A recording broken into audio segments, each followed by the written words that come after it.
going live. Oh. Yep, there we go. Alrighty, people in YouTube land who I'm sure totally are tuned in right at the very beginning of the show. This is a special episode of Full Circle. I am Chad, your host. And that over there, is Will Pagani. He works at Privateer Press, and I still don't know how cameras work. Will, do you want to tell them about yourself just a little bit? Sure, yeah. I'm one of the new development guys for Privateer Press. I got picked up a little under a year ago. I used to be big on the tournament scene back then, and I've played a lot of War Machine in my life. It's true. Cheers. Yeah. He's been to a few conventions. He's won a couple things, and then they're like, well, Just a I few. guess we'll let you create models and stuff. Yeah. Used to be a store owner. That's true. That's true. How are they doing down there in Houston? They're doing pretty well. The flood didn't hit the store or anything. That's good. But a lot of the city is still pretty messed up, so. Yeah, rough for some of our War Machine people in the South. Yeah. But today, since we have Will, we're going to talk about Circle stuff that's going on over there at Privateer Press. We had a little, we're a little after the fact now, but we had some CID action, and we had the Wold White. Do you have anything to tell us about that little guy? Well, I mean, he was used a lot in the CID with Bradigus. And then, of course, the Balders used him a bunch as well. We saw him in a couple of non-theme forces. And then once the Secret Masters Insider went out, a lot of people started playing around with him in that, because that kind of lets you mix the constructs and living war beasts, whereas a lot of the other, I think 2 out of the 3 other theme forces don't let you do that, because one's world only and one's living only. Right. But he saw a pretty good amount of play. A lot of the times it's just kind of a cheap shield guard. In Bradigus, of course, he's total house. Like, that guy just wrecks everything, especially with the other world changes added in. Internally, we've been playing a lot with Kaya 3, which is real strong. Interesting. Real strong. Yeah, I saw. Of course, we have some theme forces you guys don't have, so yeah. Ooh. I'm sure we'll find out about that down the road here a little bit. Probably September. We were still targeting for the Theme Force releases, right? So we only got a little bit of September left. Correct. Yeah, that is the hope. That should be in the next week or so. Excellent. Assuming everything goes as planned. So yeah, Kaya 3. That's interesting. That wouldn't have been one of the ones I had thought. Sort of item with Kruger 2 really a little bit. What's that? The reform's really good on him. Yeah. You can charge in and then get out of the way for the next one. He obviously is great with synergy. I suppose she and Bradigus have that. Her feat makes it defense 15, which is something that we're currently looking at. Is that defense too much? Who knows? And he's fast, and she has the charge for free spell. Yeah, I played him with Bradigus 2 or 3 games, and I like the speed 6 because all of his other stuff is normally a little bit pokey, other than his feet.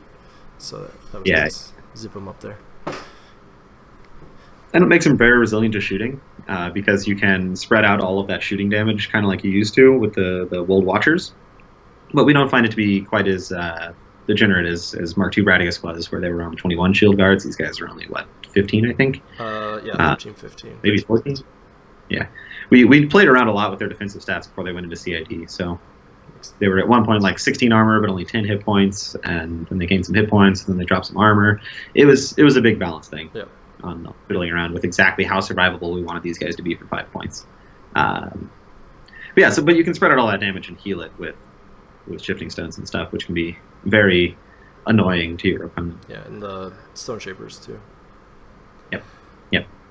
And in the CID, we also had you guys pulled Bradigus in, and a few of the other wolds, the Watcher, the Warden, the Guardian. Yep. Any insights on that? That seemed like it was getting results you guys were hoping for. Yeah. I mean, the Warden we saw in a lot of lists. We are a little concerned with spamming him, because there are some pretty strong offensive spells in Circle, so you can get a lot of value out of Geomancy there. So that is certainly a concern of ours. Whenever we start looking at these things, is anybody going to take anything besides 8 of these? But I think we found a pretty good balance between the Warden and the Guardian. The Guardian's a lot more expensive, but it's a lot more durable. It's got an extra armor point. I think it's got 1 or 2 more hit points. And then, of course, it hits a lot harder. So it's 2 base POW higher, and then you can still synergy it and stone strength it, I think it's called. I don't remember. Earth's Power, I think, was the final name. Yeah. We don't get names on a lot of the rules that we make. They're just like, here's the thing, it gives this. And we're like, okay. Right. Yeah, he's the big guy's a shield guard too in Mark III, so yeah. he's got that going for him. Yeah, I really like the point changes on them. I felt like it really started to like get in there, especially with the +2 strength added in there. It gives you a pretty flexible wold. But I don't really think he's stepping too much on the toes of some of the living beasts in where it was, or at least it didn't feel like it to me. I agree. I think he's kind of got his own little niche. Yeah. And Megalith's still out there too. He's more of a premium cost these days, but still Megalith. Yeah, he's got real strong animus and some real strong abilities on that guy.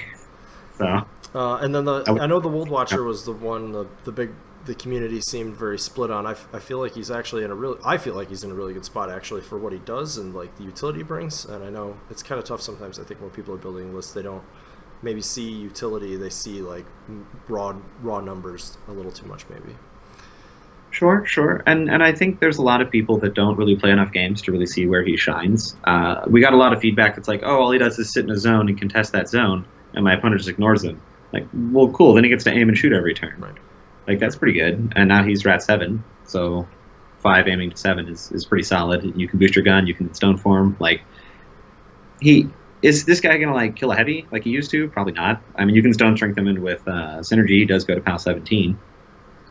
But this guy isn't meant to do a ton of work. He's meant to bring a bunch of different options to the battlefield, and I think he does that currently. And I think he does it quite well. Yeah, I agree. That's sort of in my head for Brad. I guess I was like, well, I can get 2 of these guys for 1 Wold Guardian. I suppose if I need to crack the armor, I'll bring the Wold Guardian, but turn over turn, I may actually get more out of bringing the 2 lights. So, especially if you need the volume of attacks, right? And you need to be able to spread out. Like, those guys are still really durable. So killing 2 of those compared to, say, a Wold Guardian is probably harder to kill the two little guys. I would think so. I didn't try it enough yet. I was practicing for WITC, so I didn't get as many games in as I had hoped. Sure. So yeah, I think that's most of. We had Secret Masters. How was it to develop that theme for us? You seem pretty excited about Morvana 1 at the very least. Yes, yeah, that list that I posted is one of my favorites with that theme force. I know we have a lot of competitive guys out there, and I think that list is very strong into Ghost Fleet. Oh yeah. You get a lot of Geomancy, Eruptions of Life, her feet, RFPs, everything you kill in melee. It's just a really diverse and interesting list, and it's very hard to shoot down, which is something the Ghost Fleet is good at, because you have all the sack pawns and stuff, so like they'll never kill Morvana ever with shooting. Even if they knock her down with Scourge, like she'll never die, because you have 8, 10, 12 sack pawn targets if you want them.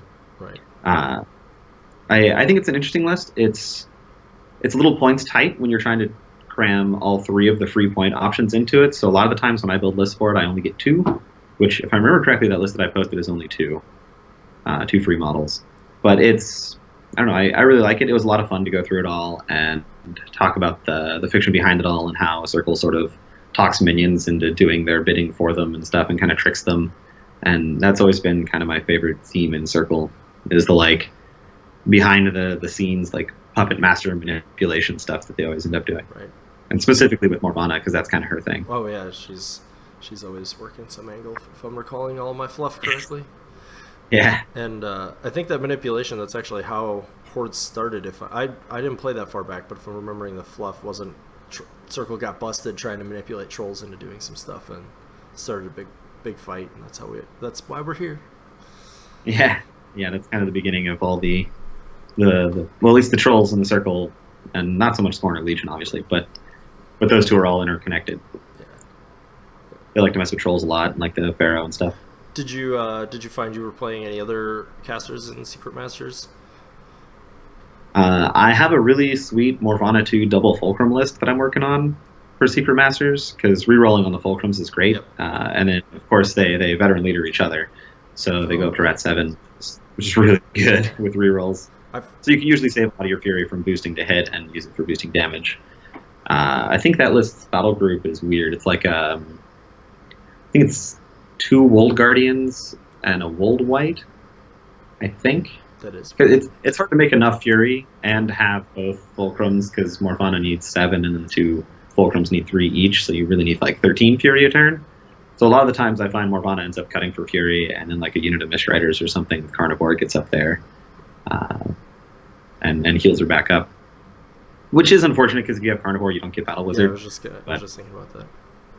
It does let your impact attacks at Mat 7, Mat 8 with the Fulcrums do a lot more infantry clearing, so you can Carnivore like 2 or 3 models a turn per dude, and that can really top her off. Yeah, for sure.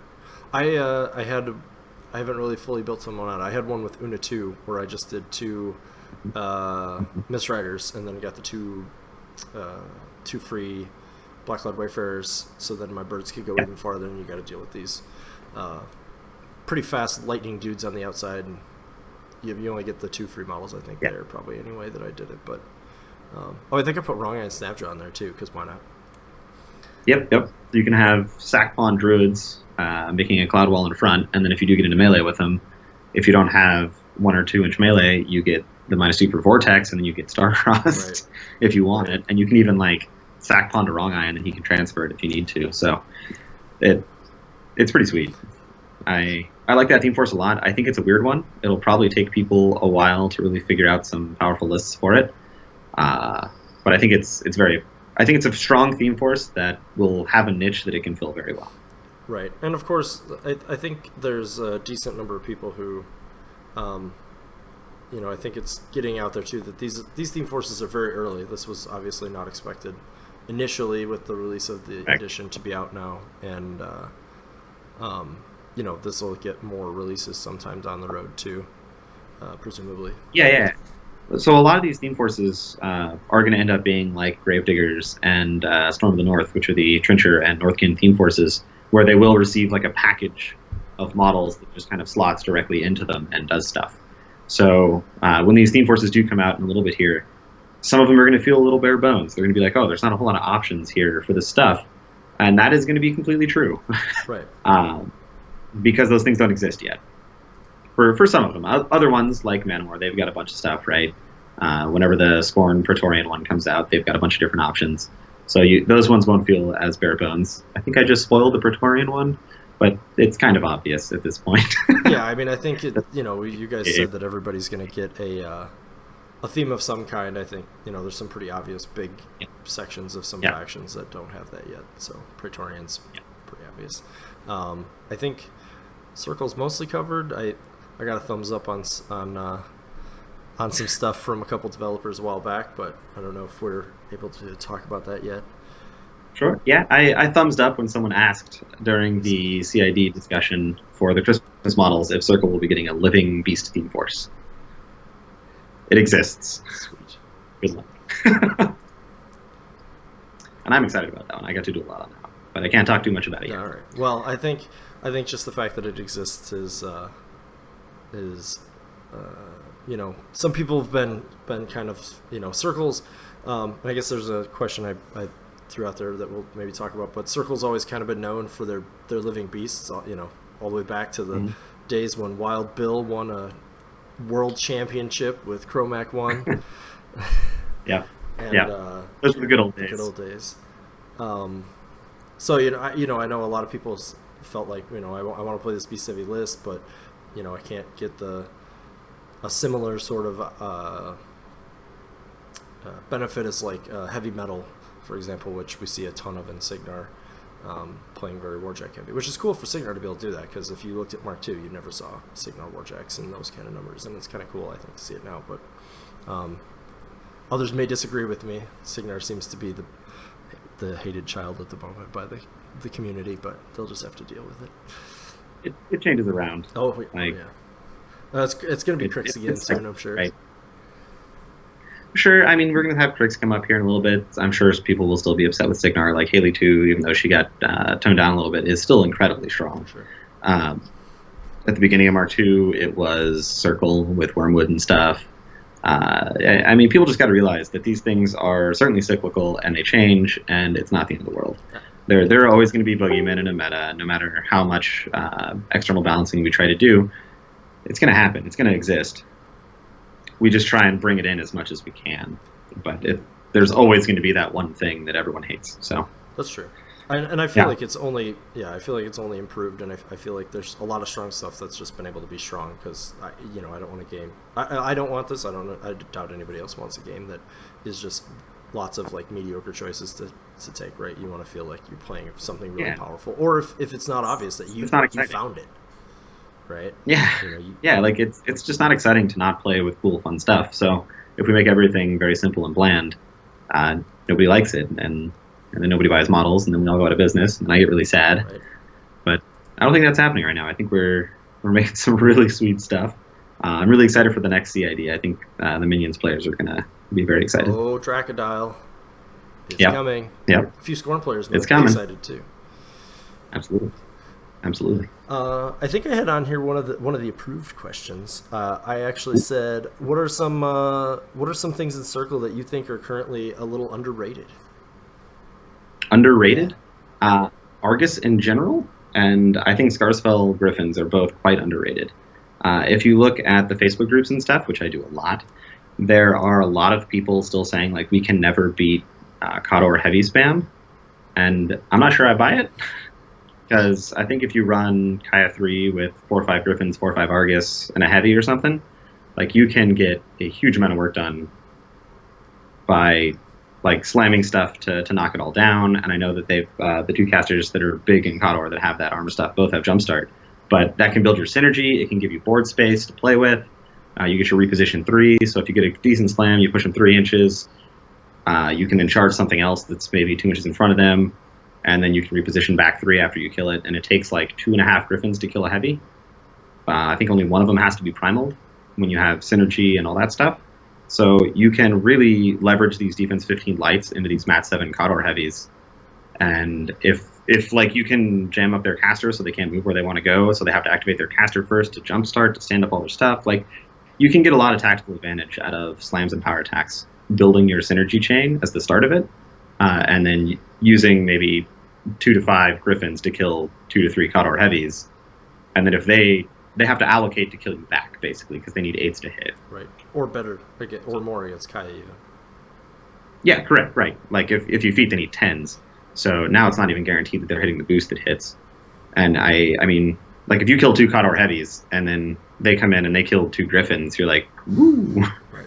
I think we won the game, boys. Right, exactly. Like, yeah, I've been messing around with Una 2 some more, actually, in similar logic. The flank bonus is similar to synergy and how much damage it does. Yeah. And you'll never miss attacks because you're mat 8 or 10 with flank or synergy, right? Like, you're going to have huge mats, so you're never going to miss. And then your damage output, and you don't even have to kill these heavies, right? Like, you just knock out the right arm on a lot of those, or you knock out the cortex, and you're good to go. So, because those things then just turn into these little bunkers that you can build synergy off of for free. You can even charge one with Kaya to build synergy. Like, you can do all sorts of stuff here. And then now that the Wold White's coming, I think you can mix in a couple of Wold Whites here, where, like, one Wold White can set 2 other Wold Whites on fire, and then they can go in and contribute. Yeah, I think I was checking the math. It's similar with Wold Whites with Radagast under well, the synergy bonus is the same with either of them, but so it gets to, I think it's like 2.5-ish of them with a full synergy chain also, if you can get the bonus. Yeah, so if you run like 3 or 4 Scar spells, you run 2 or 3 Wild Argus, which is great into like the Legion Fianna matchups, all this kind of stuff because of Doppler Bark, and then you run like 2 or 3 Wold Whites, so you have like 9 lights. Those guys do all those lights hit way out of their weight class with Kaya 3 or Radagast or Una 2. Like, you can fiddle around which lights you're taking to get these bonuses, but all those lights with Primal and with Stone Strength and all that kind of stuff. I keep calling it Stone Strength, but I'm sorry. I'm sure everybody understands. The plus whatever that's called. All those things will get you there. Yeah, I guess Kaya 3, Una 2, Radagast are going to be your answers to high armor now. Yeah, I think so. I mean, I think Chromac 2 still maybe got a little bit to say there, but I suspect he'll get a little more interesting with a Living Beast theme, or B, some more Tharn releases down the road too. But I've been actually did some math on the Wolf Riders with Hand of Fate actually do a surprising amount of damage to Khador heavies. You wouldn't really think, but getting the 2, cavalry, getting the assault, getting the impact attack makes a pretty quick difference in damage output. Yeah, each attack only does 3 or 4 damage, right? But you get 3 of them, so each one does like 9 damage, which is pretty good. And then you've got units that are way out. Last time I checked, Kador bricks don't really like spreading out too much. No, they don't. And if they do, it's very easy to start assassinating Karkovich. Not so much on Karchev, but Karkovich is not exactly hard to kill. No, especially if his jack isn't there. You're like, oh, guys. Yeah. Okay. Where's my plus armor?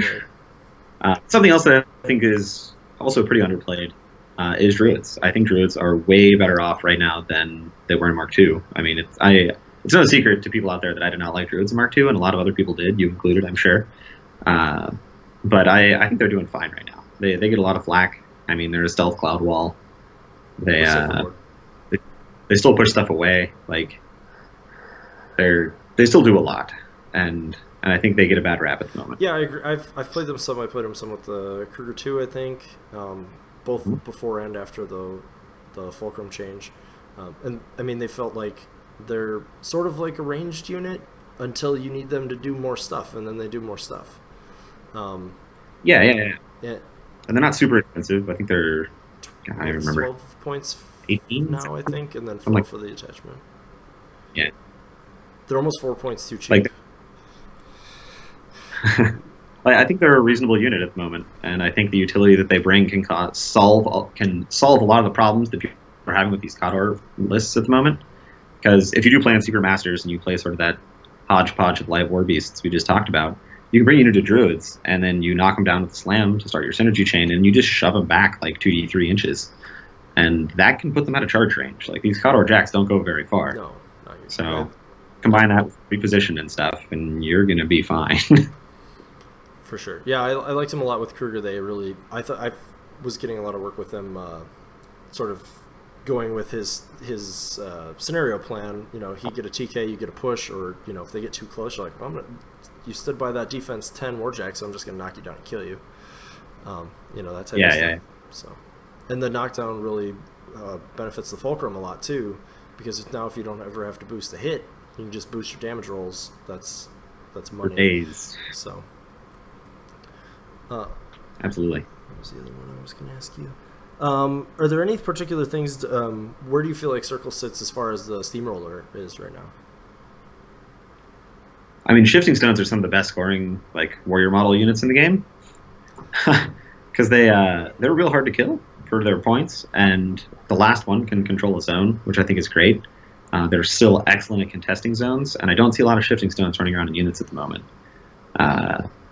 They're running around in lists at the moment. They're not quite what they used to be in Mark II, but I think we can all agree that's probably a good thing, because they were pretty bananas in Mark II, and it's like one of the saddest things for me looking back at Mark II to the Mark III transition is like, man, I loved Shifting Stones, and I could do so much fun stuff with them. And then combined with the double teleport change, and then of course the Stonekeeper is a little sad at the moment because he only grants prowl instead of stealth, at least compared to previous editions.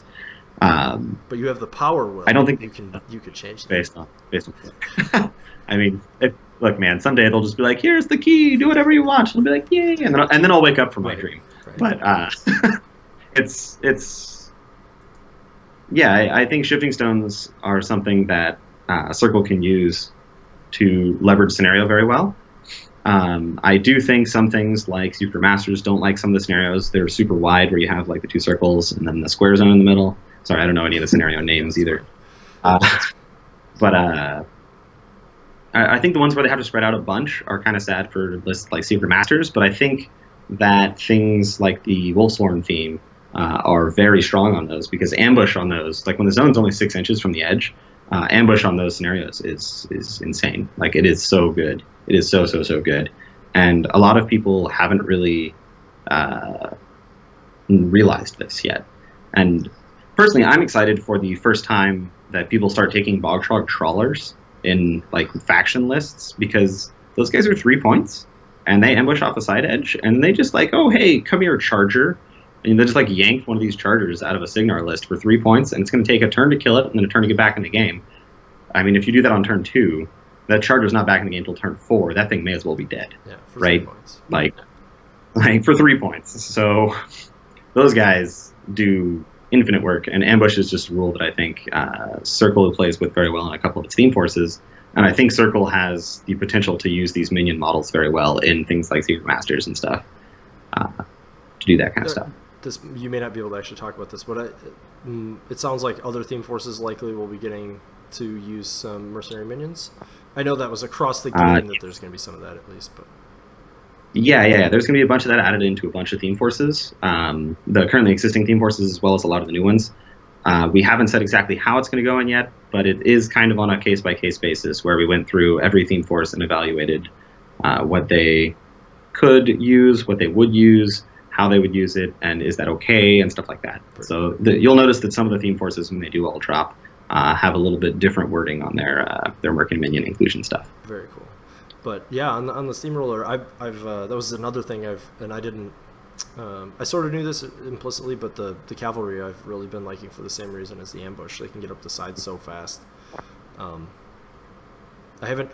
I mean, FR 2017 really took the lists and spread it all out, and then they made flanking really like a viable option, whereas it wasn't super viable in 2016 because it was king of the hill in the middle in almost every scenario. Like, go stand in the middle. If you win the fight in the middle, you win the game. That's not how 2017 plays at all. So these really fast units can really, really capitalize on that. Yeah, for sure. Which I think has really helped Circle more than I think some people have maybe realized too. At least in my play. Maybe my play is aberrant from what everybody else is seeing, but yeah, as far as I've seen so far, like the being able to spread out more has only been good. And when I've not done that, I think like like with Kruger 2, I tended to like bunch things up, near him to keep him safe from shooting. But then I've got all this stuff out here, and I didn't do anything about. So yeah, Dallas just poked his head in and like wiggled his finger at me. So hi Dallas. Bye Dallas. I'll tell my wife who does all the painting that he said hi. She's I'm sure he would. Sponsor up there. Good for just painting. I totally forgot. Are there any fun Circle things that you wanted to talk about, Will, that I haven't explicitly brought up? Double checking my list of approved. Let me see if marketing's got back to me yet. No spoilers yet. Killing us. But yeah, I mean, I really like that Morvana list, and that would probably be one of my 2 lists in a pair once all this stuff comes out here in a little bit. I am also super excited for some stuff that I can't talk about, but there's some sweet things coming with the new Theme 4 stuff, and I think the Living Beast theme will really help out. I mean, a lot of casters, right? Like Kaya 2, Promac 1, like all that stuff. I'm a big fan of the Tharn theme forces I've been seeing floating around Facebook. Like, I really like the Death Wolf stuff that the people are doing with that kind of thing. Those models are amazing and something I've always loved. And of course, Bones of Ouroboros is my jam. Like, I have 5 painted Wold Guardians, 6 painted Wold Wardens, 2 Wold Rats, Weirds, 10 Wold Watchers. Like, I've got every Wold known to man times like a million. You might be the only person that owns more of them than I do. I think I counted it up once. I have 17 total. Yeah, but that's still not 6 Wardens or whatever. Yeah, 6 Wardens, 5 Guardians. 5 Guardians. Yeah, I didn't quite get that many. And I only have 2 Weirds though. Oddly enough, until recently, I only had 2 also, and now I have. I think I picked up a 3rd one recently, but I don't think I've played it anywhere. There are some lists floating around with 3 I think that I've seen. One was 6. One thing I think. I think there was a WTC list that had 5 or 6 of them with Wormwood. Oh, I mean, WTC is a completely different animal, right? Like, playing skew lists in WTC works, whereas it will not necessarily work in other formats, right? Because you can dodge those matchups that are bad for you. You can pick the ones that are good. So, and that one wasn't even in what I will, so like they're only healed by shifting stones. Yeah, no bueno. But I mean, the guy's got a plan, right? Like, you don't go to WTC with a crazy list without a plan. It's just not what you do. But oh yeah, dude, the Polish guys are some of the best War Machine players I've met in my entire life. And you look at their lists and you're like, why does that guy have Dirty Meg with Karchev? And then they just do something and you lose the game. And you're like, oh, really? Like I remember whenever we were doing our WTC prep stuff, we would just kind of skip Poland because it's like you just never know what's going to happen with those guys. They're so creative and they're so amazing at list construction that they build lists and they play in ways that no one's ever really thought of or seen before. So yeah, they are the only team with two circle players, if I remember correctly. One of the Polish teams. Yeah, So America has had a first place, a second place, and a fourth place, and I think Poland has also had a first and a second. And I don't know about their third score, but those guys are not messing around. They know what's up. Yeah, they had an interesting Grail list in Devourer's Host, actually. Yeah. Sure. Get them up there faster, stealth. I like that guy, Mark. So, yeah, he's really cool. He's really cool. And I know we've got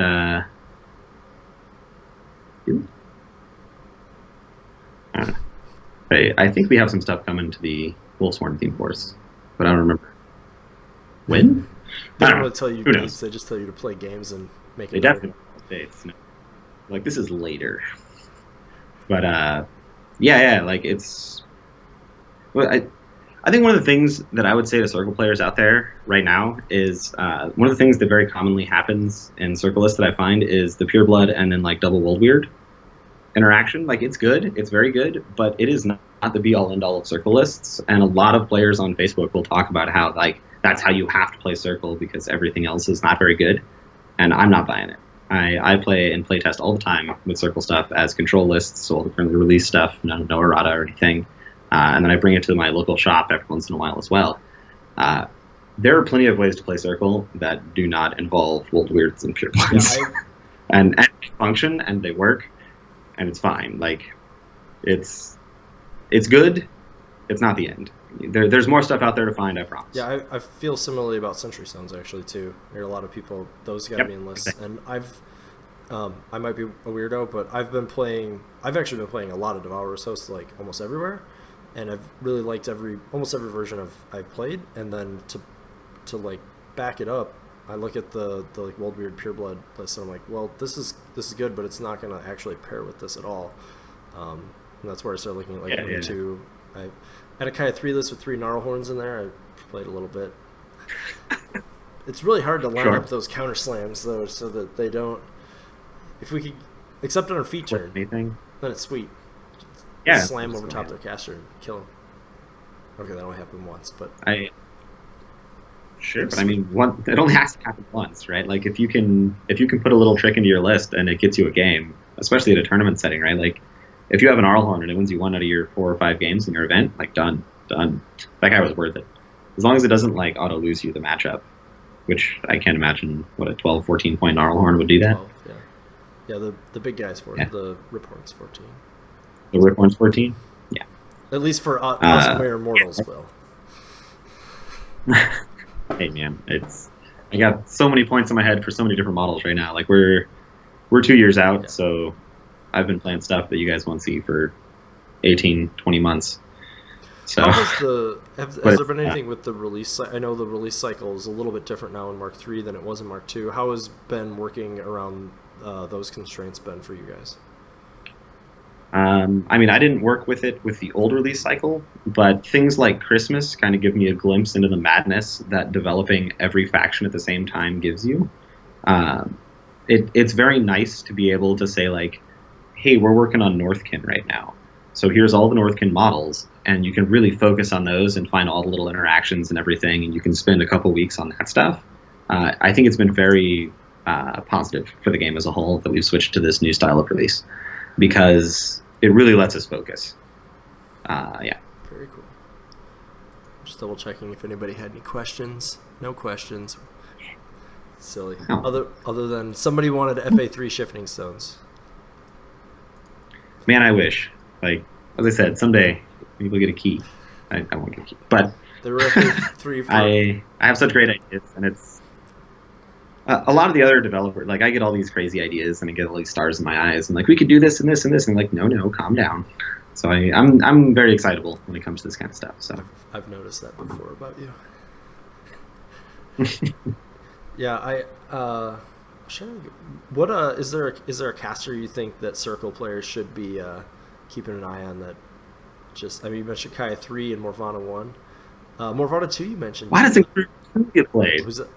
Why is somebody playing Kruger I'm playing 2? Kruger too. That guy's crazy good. He's Like, he picked up a Rebuke he's for crying out loud. You want to beat Dark Host, play that the guy. fourth most WTC, I think. It was Wormwood, Una, Baldur 2, and then Kruger 2. Sure. I mean, I think Kaya 3 certainly deserves a spot in the top 5. Kruger 2 deserves a spot in the I top think there 5. were no Kaya 3s at WGC. Which is I didn't. Yeah, I was pure confused. insanity. There were no to me. Chromax She at is all. she is so good. Like, I can see the Chromac thing. Because at the moment, he's not well positioned for the current themes. Either of them, because they're both very beast heavy, specifically living beast heavy. And that is missing at the moment. But even Kaya 3, right? Like, you can play her in those other theme forces and do great things. Or you can just play her in not a theme force. Like, she's still just really strong. I've been toying around with Chromac 2 with like just enough, like basically 25 points of Tharn exactly, and then get one free 5-point Shaman, and then you give Chromac 3 corpses, and he goes and kills everything. Yeah, and that guy does whatever he wants now. Like, Chromac with corpses is horrifying. Because he can just walk up, kill a heavy, camp 3, right? And when your caster can walk up and kill a heavy and camp afterwards, like, that's Butcher 2 stuff. Or, sorry, Butcher 3 stuff. Like, that's terrifying to me as a player. Yeah, I started looking at that was what is I haven't played it yet. It's I think Gettering Stalker, 2 Riphorns and a Gorax, and then like Blood Trackers and 2 Shamans. Sure. And then Chromac can't be knocked down either. Yeah, you get her blessing. You get no, that's or no, you get the Chromac Shaman guy. See, he's a Tharn. Yeah. So you have him stand there, and if he doesn't do that, you have him go up there with what is it, Carnage? Yeah. And he goes up to Mat 9, and he murders everybody he can reach within 2 inches, and then he chain lightning somebody else. It's pretty sweet. Yep. Yeah, I mean, that guy clears infantry. I like that little guy. He brings great utility. I'm with you. I love it. I'm all about it. Sweet. I'm in. We're here, folks. Will Pagani says Chromac 2 is good. Again. I think he's very good. I mean, and that Field Marshal is really good against Haley too, which I know is going to be less of a problem now, but it's still going to be a problem for things like Chromac 2, where you have a small battle, or, well, 4 or 5 models in your battle group and your caster, right? She can still feed on all that. But that hyper-aggressive is very strong into Haley 2, because, like, you trample forward Spiny Growth with Getterix, and then they shoot you, or they try and TK you backwards or something, and you hyper-aggressive, and then you get shot and you hyper-aggressive, and then you're in melee with the Firefly that was giving them +5 or +2 to their damage rolls now. So the Haley player has to play very differently against that hyper-aggressive. So, and a lot of the Haley lists right now are not very melee-centric, so you can really get away with being super greedy with your hyper-aggressives. That's a good point. I have to play that list. I do like the this is some sweet circle tech for all of you who play in a Signar, but the Firefly's bonus is not specific to enemy models. So if no, that's standing by Haley, you can get it with kill your her. Shoot with your Storm Raptor. Yep. I mean, shoot the Storm Raptor, the Chain Lightning guy is now found 12, the Tharn Shaman. I had one of those kill Haley actually at MuseCon. He was touching his Storm Wall, and I'm like, oh. Bang. I think the Fulcrum also goes to PAL 15? 16. Or PAL 15 up to 17? Or is it 14 to 16? Okay. I always get the shots confused for what the PAL is and stuff. Yeah, that's pretty sweet. So, there you go. Haley 2, anti-Haley 2 tech, right here. You heard it here first. That's from my teammate, Francesc. He's the one that always reminds me about that. Mostly because he doesn't want me to kill his Haley, I think. But have you been playing any Storm Raptor in there?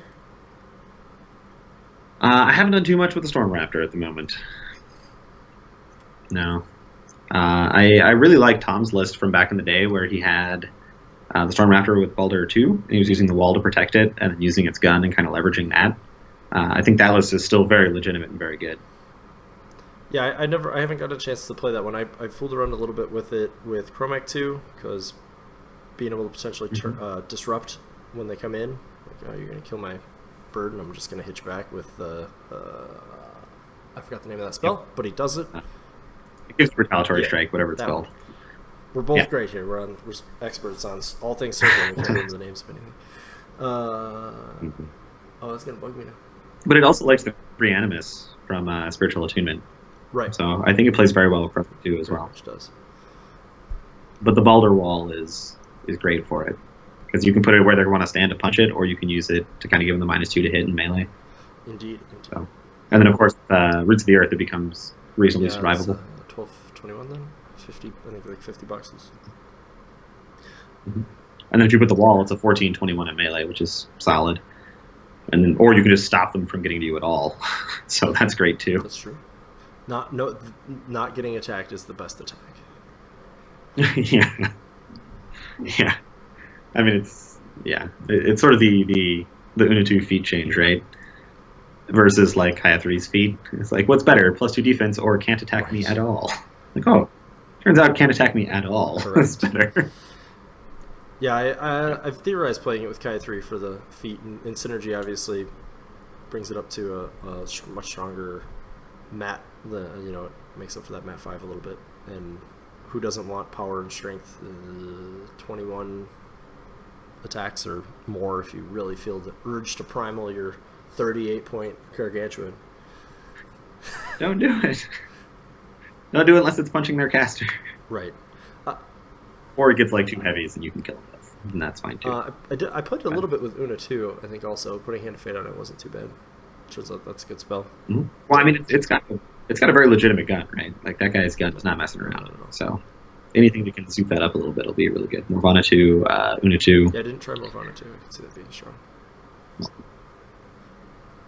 Man, what if we did like Storm Raptor double Fulcrum, Morvana 2, and then never make enough Fury? I don't know if you have that many points. 19 is... That should fit. Let's see, 19 is... Well, 30. It's 38 and 38, so 60... Yeah, I think 76, and then you can put like you can get like 4 yeah. gold whites. Yeah. Let's do that. That seems awesome. By awesome, I mean it's probably really bad, but somebody should play it and try it. If you try it, you can report back to Will that it works, and he's a genius. Yes. And also for those of you watching, for some reason we don't see Will. It's probably something on my side because I hear Will, and my machine says, "Oh, hey, he's back!" I don't know what happened there. Okay. We got us a while. We're back. We heard you the whole time, but we didn't. For some reason, we didn't. It would be see weird. you. You would have been talking. Yes. That was Will taking his pants off, everybody. So he turn the camera off. Yep. Here down. This shirt is actually cut off right here. Right. So like I'm not even. It's like a pec high shirt. It's beautiful. Beautiful. So when I stood up, it's horrific. Really like the sculpted abs that he has, that he's been working on from that convention schedule and ship captain crew and many beers. Oh, and saunas. Oh yes. We had a great sauna when we were in Sweden. It was fantastic. So good. That was so good.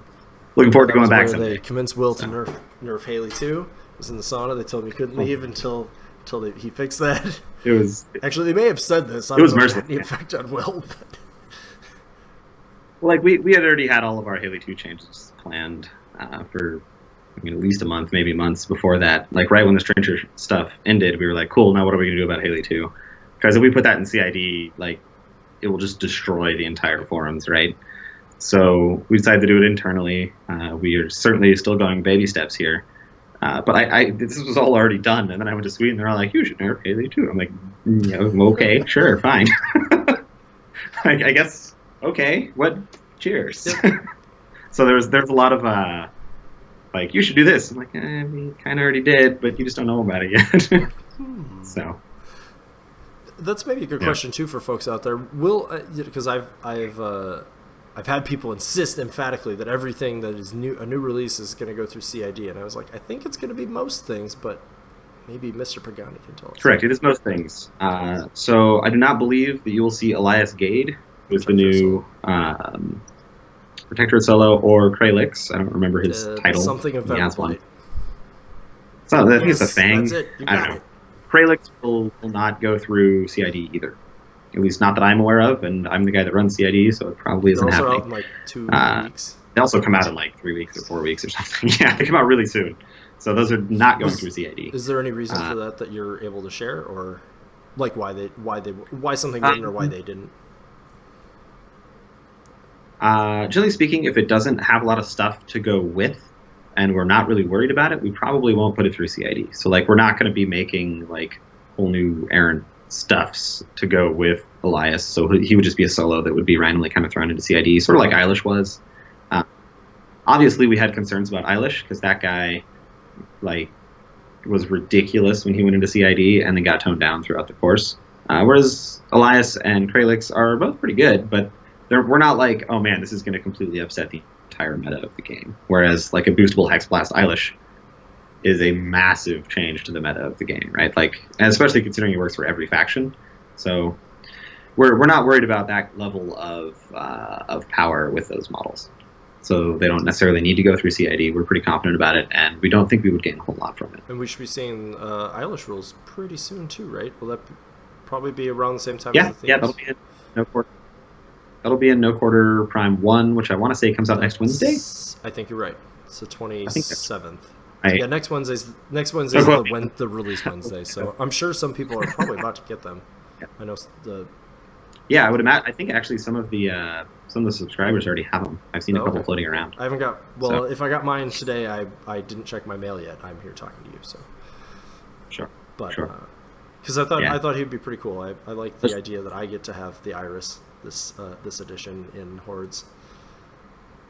Yeah. Everyone gets that guy. I don't remember what he was at the end of CID, so I'm not going to talk about what he is went through now. A lot of changes. He started with Hex Blast and an RFP spell, and he lost Hex Blast for Castigate, and kept the RFP spell, and then he went to Magic 6 and more points, and Repudiate, and no RFP spell, and then he had a lot of places, and he had the 5-inch around him rule was the last one he had. Sure. So I imagine you guys went back and like did some stuff after that. So yeah, we went back. We played some games with him, and of course, with the new Merc Minion stuff happening, he will be in some theme forces. So that'll be exciting for a lot of faction players, especially as well. if he still has upkeep removal. Some of the like that Arcane Shielded Stormwall for some of the Tharn lists is kind of a tough one. But if you can get that Arcane Shield out of there, you might have a chance. Yeah. Yeah. He's a cool guy. He's got a skull. He's got a book. skull. And a book. I imagine it's a book about skulls. He's like writing. Yeah. Yep, probably. He just writes the word skull repeatedly in the book. He's like That's it. He's like Bart He's Simpson kinda on weird. the chalkboard, but he carries the book around. Yes. Yeah. Exactly. Yeah, Exactly. He has strange hobbies, but we don't judge him. Well, So. we do. Maybe Oh, a that's little bit funny. silently. Somebody asked a question about Eilish, and then we talked about him, but I hadn't looked at the questions, so we are prophetic. Let's do it. What's the next convention we'll see you at, Mr. Pagani? I believe my next one is War Machine Weekend. Mine as well. So I've got a little break here. So I just got back from Attack X, which was a ton of fun. It's a great little show in Canada. They have a little bar where you can buy really cheap wine. I bet It was it good. was. Maple Whiskey? Was Banky there? Oh yeah. Banky and Bren and all those guys were over there. A lot of them had taken a break, and now they're all coming back in, and they're all super excited. That's good. So Maple Whiskey yeah. for days. They had that at where was I? MuseCon. They brought us some maple whiskey, and it was good times. Those are great. Have you played any Company of Iron Circle? I have not. I've been mostly doing all the CID stuff, so I haven't been able to do a whole lot of Company of Iron. And when I have, I've been trying to playtest super busted things like Maxwell Finn to try and see what his requisition cost will be, stuff like that. So requisition cost is the number of cards you either gain or lose for taking the model. Yeah, I didn't know there was a mechanic something like that in there. Max. Yeah, but Finn does indeed murder the world. Just in case there was a question about that. Finn has as many icons as Lord of the Feast used to have, I feel like. Yes. I've not played as much Lord of the Feast as I did in Mark II. I'm a little sad about that. A little sad. Maybe someday That we would can be visit great, him in Will. CID. Who That knows? would be great. Who knows? Yeah, we're coming in pretty close here on the hour. Keep double checking for questions. Somebody said Eilish confirmed Macbeth. Sure. Yeah. Yeah, pretty much. Except he's like this instead of like this. So he's like, hey, Horatio, you look at them instead of looking at me. There you go. For they knew him. Well, I don't know. English was not my literature. I don't know was about not my not my bag. No, me either. I was a math and science guy. Same here. I do the programming now. And Will makes models. Well, he makes rules. I do. Well, I make rules for and models. then Dallas paints them, and Doug sculpts them. Doug said he's going to be sculpting some circle stuff, so that's going to be exciting. I'm trying to think about what that is, but once again, we don't really get a release schedule in depth, so like it could be anything. I have some guesses, but I won't say, so you don't have to stand there and go. We'll just like do this the whole time to not give anything away. But there's certain types of models Doug is pretty well known for being able to sculpt pretty well, so I imagine there'll be some of those. We'll leave it there. So yeah, we're getting pretty close to our hour here. Will, do you have any parting wisdom to share with us? Or even don't mix PR and white wine. You just it's not good. No, it's not good. It doesn't taste good. It definitely doesn't make you feel good. I do have another question I got. How many more Wills is Privateer Press hiring? I mean, I'm not in the hiring department, but I know Will Rutan was talking about applying for our new social media coordinator position. So that could be Will number 6. Wait, so you have 5. So you can play the 5 Will team at the ATC. Is it happening? Yes, correct. It's me, Hungerford, Oz, Schick, and then we have a gentleman in the warehouse named Will. Oh yeah, I knew that. Who works in our shipping department. Said that she got an email from him that something was coming. I won't say what it is, but yeah. Yep. So you guys are coming to ATC, right? Yeah, we got. That is currently the plan. We're working on solidifying all of it together and seeing who the team will be and stuff. But if we can swing it, we want to go. That'll be a lot of fun. And that'll be our proposed team at the moment. Assuming everybody can get the time off and can buy the plane tickets and all that stuff, would be myself, Brendan Roy, one of our studio painters, Jordan Lamb, one of our other studio painters. Jeff Olson is our part-time playtester, and then Jack Coleman, the guy that helps me run all the CID forums and does all of our dev administration stuff. He's been the playtest coordinator for a long time, right? Oh yeah, he's been with the company like 7 or 8 years. Some previous employees at conventions, I feel like throwing that name around a couple times, so that's very cool. Yeah, he was also the quartermaster for a little while. Hungerford was the quartermaster when I was a PG, and then. Yeah, he was before Hungerford. Very cool. All right, well, there you go, everybody. That is Mr. Pagani's thoughts on Circle and some other random stuff that we just mumbled about. He says there is a living theme coming. We'll probably see it in the next... how many days are left in September? 10-ish. Sometime in the next 10-ish days. 10-ish days. Yeah. Seems likely.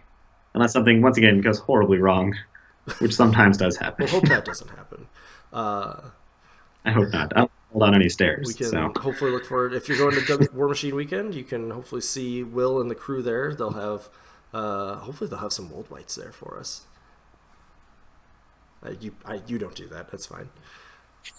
I have no idea. Stuff that's a month or 2 out, there's always a chance. There's always a chance. So if there's some there, I'm buying like 6. Sure. If they let me. They're so. Yeah. My was already talking about sculpting like fire on them and stuff. It's gonna be awesome. Dallas had a great tutorial with his Grimkin stuff for how to make awesome flames out of green stuff. In the Cage Rager, he took the cage off and flipped it upside down. Yeah, he's doing his whole Grimkin army is like, I think he calls it the Ashen Host, and it's got like all the flames coming off of all the models and stuff. It looks really good. In the Grimkin book, which by the way is the most hilarious of faction books ever done ever. It's so great. I love the Grimkin. Like, I was never a big fiction guy, and the Grimkin book, I read it cover to cover immediately when it came out.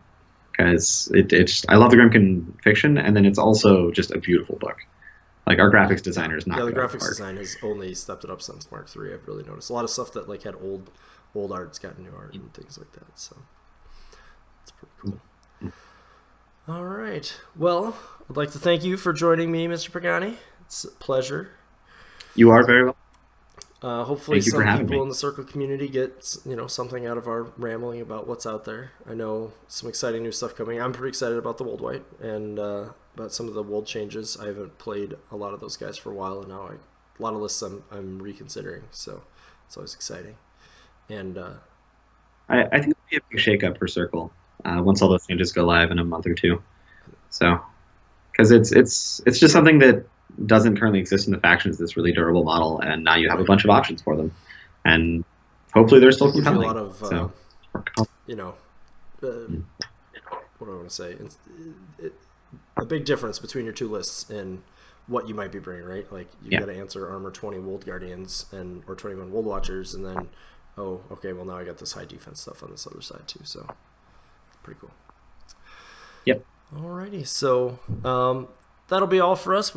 We've used up Will's hour. He's got to go back and make some more sweet models for us or rules. Gotta go jump into playtest. Are you playtesting anything you can tell us about? None of it at all. Definitely. Is it Circle?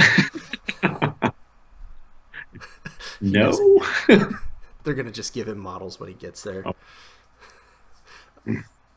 I mean, Jack would make me a list, so who knows what it actually is. But excellent. Well, thank you again for joining the show.